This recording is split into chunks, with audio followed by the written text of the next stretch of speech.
Welcome back to your science class. The students of 9th class will discuss about chapter tissues today. First of all, what are the tissues? हम लोगों ने last chapter पढ़ा था cell. The fundamental unit of life is called cell, right? अब cell के बारे में आप सब जानते हैं. व्हाट इज सेल, इसके फंक्शंस क्या होते हैं, इसके कंटेंट्स क्या होते हैं, हम अच्छी तरह जानते हैं.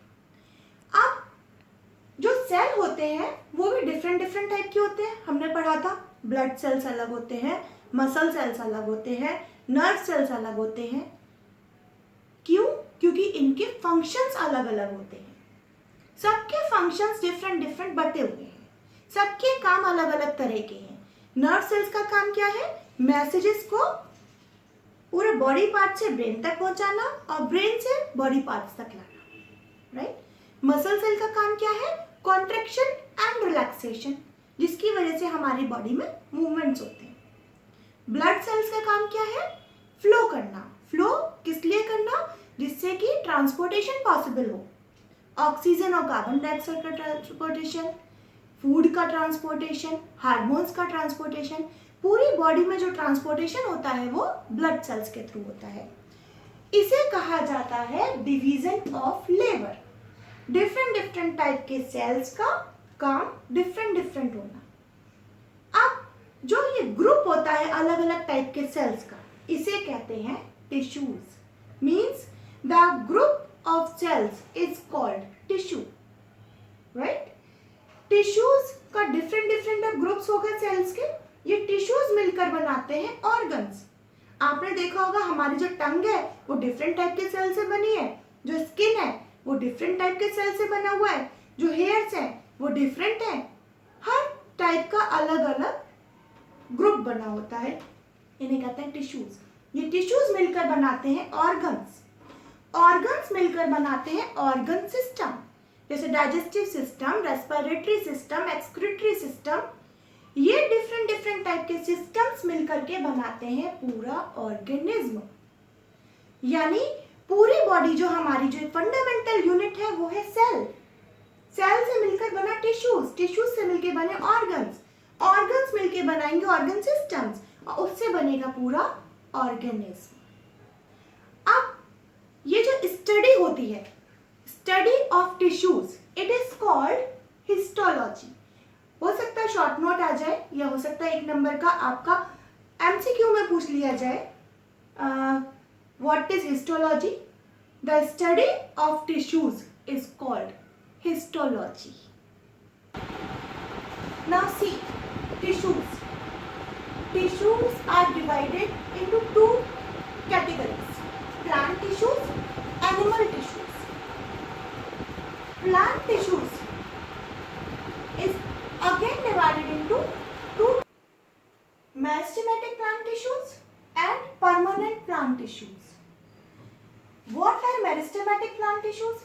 It is again divided into 3 types: apical meristematic, lateral meristematic and intercalary meristematic.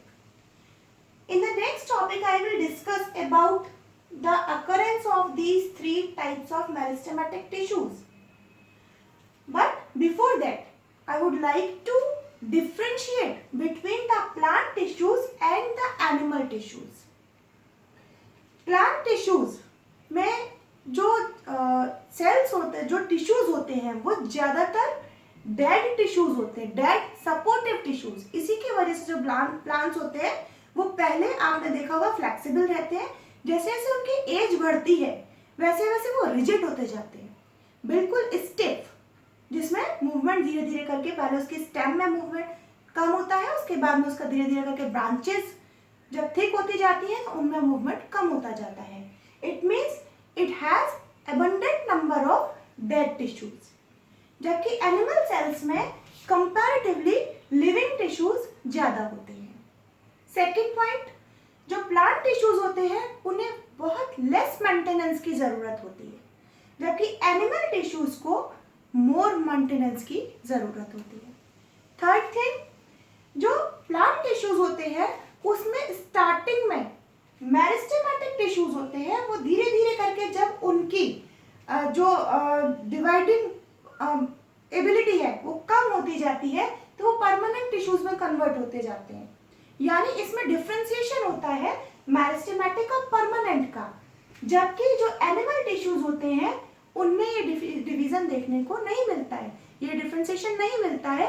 उनमें सिर्फ लिविंग टिश्यूज है वही ज्यादातर देखने को मिलते हैं। इसी का ही रीजन है प्लांट्स की ग्रोथ आप लोगों ने देखा होगा लगातार होती रहती है, कंटिन्यूअसली अगर कोई प्लांट है तो वो ग्रोथ करता ही रहता है, जबकि जो एनिमल्स होते हैं या जो ऑर्गेनिज्म होते हैं उनका एक टाइम लिमिट के बाद में उनकी ग्रोथ रुक जाती है। Next point, plant continue to grow and animals की जो ग्रोथ है वो रुक रही है। क्यों?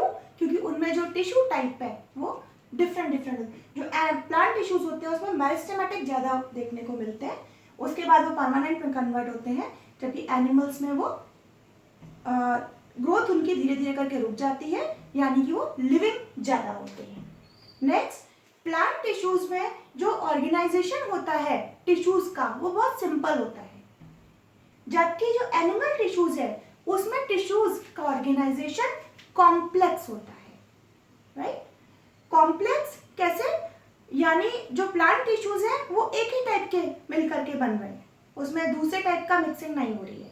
बट एनिमल टिश्यूज में एक से ज्यादा टाइप के जो टिश्यूज हैं वो मिलकर एक कॉम्प्लेक्स फॉर्म क्रिएट करते हैं।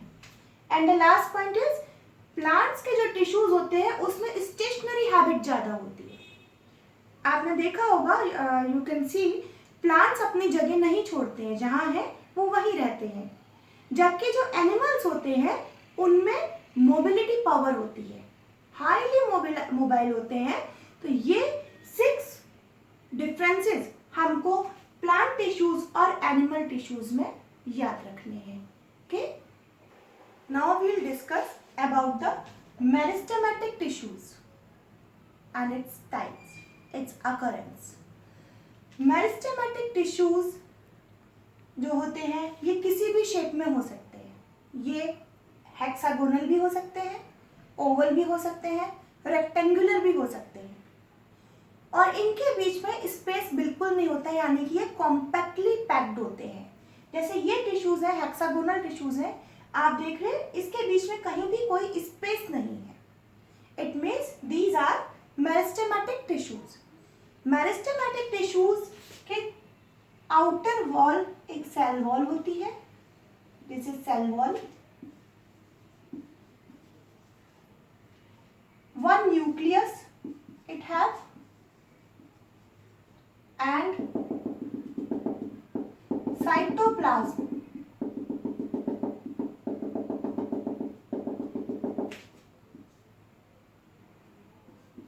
Cytoplasm.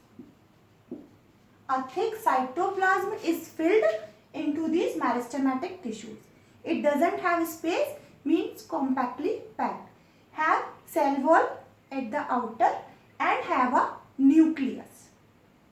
Now we will discuss about its types. हमने पढ़ा था ये 3 टाइप्स का होता है, एपिकल, लेटरल और थर्ड इंटरकैलरी। अब ये किस किस जगह पर प्रेजेंट होते हैं? वैसे तो मेरिस्टेमेटिक टिश्यूज जो होते हैं वो सारे ग्रोथ रीजन्स में ही होते हैं, जहां जहां प्लांट की ग्रोथ होती है। आपने देखा होगा प्लांट की या तो टिप बढ़ती है, या रूट्स बढ़ती हैं, या लीव्स बढ़ती हैं, या ब्रांचेस बढ़ती हैं, राइट। तो अब इनकी अकरेंस कैसे कैसे कहां पर होगी ये देखते हैं। फर्स्ट हम लेते हैं एपिकल मेरिस्टेम। एपिकल मेरिस्टेम हमेशा प्लांट के टिप पर या रूट पर होता है, at the tip and at the root. इसे कहते हैं शूट और रूट, राइट। जो एंड होगा उसका, जो सबसे आगे का जो सिरा होगा वहां पर प्रेजेंट होगा एपिकल मेरिस्टेम, जिससे क्या होगी, प्लांट की लंबाई में ग्रोथ बढ़ेगी। रूट्स में होगा तो रूट्स की भी लेंथ बढ़ेगी।